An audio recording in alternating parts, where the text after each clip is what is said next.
Помалку од 10% од вкупното земјоделско земјиште во земјава се наводнува, додека најголемиот дел зависи од врнежите. Долгите суви периоди и топлотните бранови веќе доведоа до значителни загуби на производството. Ова на свој грб го чувствуваат и земјоделците. Тони Димевски одгледува пченка и ја користи за потребите на живинарската фарма. Вели дека сушата годинава го преполови родот. До година спас ке бара во посадување други култури. Единствено што можеме да преземеме нешто е посадување на култури, тоест пченка која што е со побрза вегетација, пченка која што ќе и побегне на сушата во некој дел, али сето тоа се мали можности за да го зголемиме количината на роден плод по 1 хектар нива.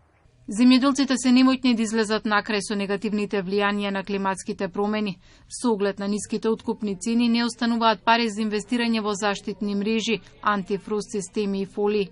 Апелираме и за реконструкција на водоводните мрежи, кои што се наоѓаат низ целава држава, а плюс тоа и модернизација и правење на нови водоводни мрежи во државата, се со цел да можат земјоделците навремено да полеат, да не се соочуваме со фактот како што имавме оваа година во некои региони по 10 и 15 дена да немаше вода од системите за наводнување, а сето тоа, а знаеме колку беше топло времето и сето тоа влијае на производството.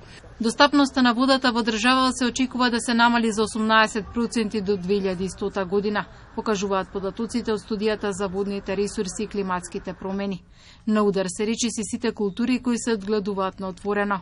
Доаѓа уште поголема потреба од вода за културите, бидејќи растат температурите, со тоа расте и испарувањето, на културите им треба повеќе вода, а од друга страна имаме помалце врнежи и имаме помалце резерви на вода и сето тоа доведува до посериозен недостиг на вода и имаме така наречен конфликт за вода, бидејќи водата ќе треба повеќе и во другите сектори и прашање колку вода ќе може да биде алоцирана за земјоделското производство. Светска банка препорачува во Министерството за земјоделство да се формира посебен одел за климатски промени.